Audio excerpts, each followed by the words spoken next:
Marketing is king, sales is queen. ರಾಜ ರಾಣಿ ಇದ್ದಂಗೆ ಮಾರ್ಕೆಟಿಂಗ್, ರಾಜ ಇದ್ದಂಗೆ ಸೇಲ್ಸ್ ಅನ್ನೋದು ರಾಣಿ ಇದ್ದಂಗೆ. ಇವರಿಬ್ರು ಇದ್ರೇನೆ ರಾಜ್ಯನ ಸಾಮ್ರಾಜ್ಯನ ಆಳಕ್ಕಾಗೋದು. ಬಿಸ್ನೆಸ್ ಅಲ್ಲಿ ಇದು ಎರಡೂ ಮುಖ್ಯ. ನಾನು ಪೇಷನ್ಸ್ ತುಂಬಾ ಕಡಿಮೆ, ಶಾರ್ಟ್ ಟೆಂಪರ್ ನಾನು. ಯಾರಾದ್ರೂ ಏನಾದ್ರು ಅಂದ್ರೆ ಫುಲ್ BP ರೈಸ್ ಆಗ್ಬಿಟ್ಟಿರುತ್ತೆ. ಅವ್ರು ಏನಾದ್ರು ಅಂದ್ರೆ ಅವ್ರಿಗೆ ಏನಾದ್ರು ವಾಪಸ್ ಅಂದ್ಬಿಟ್ಟಿರ್ಬೇಕು, ಅವಾಗ್ಲೇ ನನ್ಗೆ ಸಮಾಧಾನ ಆಗ್ತದೆ.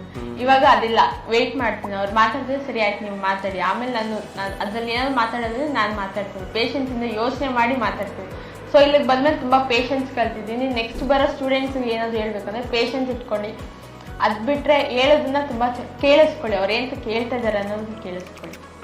ನಮಗೆ ಜಾಸ್ತಿ ಅಮೌಂಟ್ ಬರೋವಂಥ ಇವೆಂಟೇ ಮಾಡಬೇಕು, ಕಮ್ಮಿ ಮಾಡಬಾರ್ದು, ಆ ಥರ ಥಿಂಕೆ ಮಾಡಬೇಕು. ಇಲ್ಲಿಂದ ನೀವು ಕಲ್ತಿರೋದನ್ನ ನೀವು ಪ್ರಾಪರಾಗಿ ಇಂಪ್ಲಿಮೆಂಟ್ ಮಾಡಿದ್ರೆ ಗ್ರೋ ಆಗುತ್ತೆ. ನೀವು ಯಾವ್ಯಾವ ಇವೆಂಟ್ ಮಾಡ್ತೀರಾ ಅದೆಲ್ಲ ಫುಟೇಜ್ನ ಹಾಕಿ ಅಪ್ಲೋಡ್ ಮಾಡಿ, ಪಬ್ಲಿಸಿಟಿ ಮಾಡ್ಕೊಳ್ಳಿ. ನಮ್ಮ ಪೇಜ್ಗೂ ಟ್ಯಾಗ್ ಮಾಡಿ, ನೀಟಾಗಿ ಅಪ್ಲೋಡ್ ಮಾಡಿ, ಡಿಸ್ಕ್ರಿಪ್ಷನ್ ಹಾಕಿ, ಸ್ಟೋರೀಸ್ ಹಾಕಿ. ಮಾರ್ಕೆಟಿಂಗ್ ಮಾಡಿಲ್ಲ ಅಂದ್ರೆ ನಿಮ್ಮನ್ನ ಯಾರು ನೋಡಲ್ಲ. ನಾನು ಒಂದು ಕೋಟ್ ಹೇಳ್ತೀನಿ, ಬನ್ನಿ ಹತ್ರ. Without marketing you can't buy anything or sell anything. So marketing ಮಾಡ್ತಾ ಹೋಗಿ. ಮಾರ್ಕೆಟಿಂಗ್ ಪ್ರತಿದಿನ, ಪ್ರತಿ ವಾರ, ಪ್ರತಿ ತಿಂಗಳು, ಪ್ರತಿ ವರ್ಷ ಮಾಡೋದಲ್ಲ.